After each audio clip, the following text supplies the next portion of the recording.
Bocah 12 tahun diruda paksa, dijual keluarga hingga terpapar HIV, pelaku pacar ibu dan adik nenek.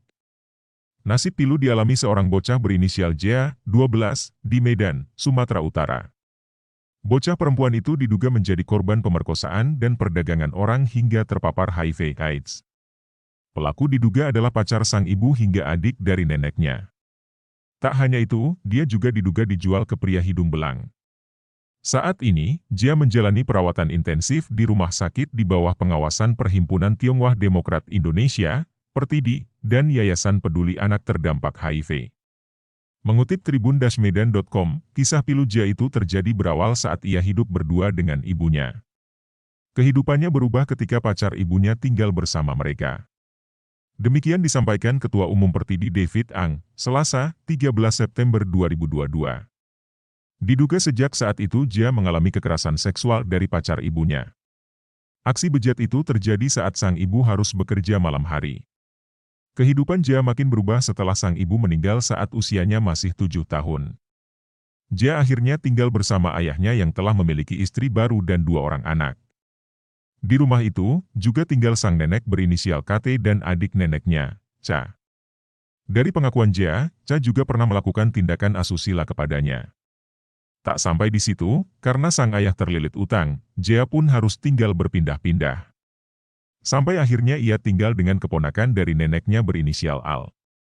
Namun, saat tinggal bersama Al, Jia diduga menjadi korban perdagangan orang.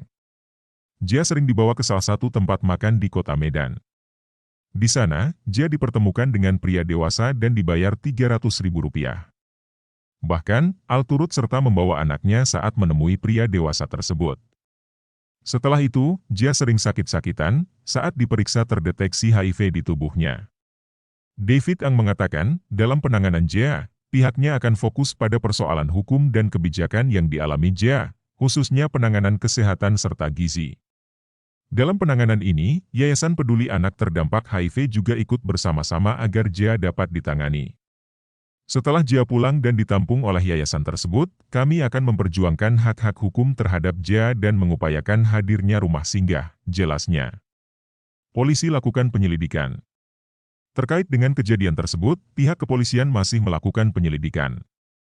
Kasat Reskrim Polrestabes Medan, Kompol Teguh Fathir Mustafa menjelaskan, pihaknya sedang melakukan pemeriksaan sejumlah saksi.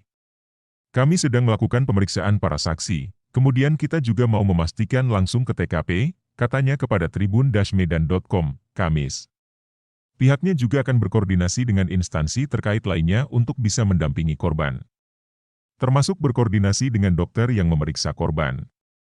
Kami juga akan koordinasi dengan instansi terkait untuk dapat pendamping korban, jelasnya.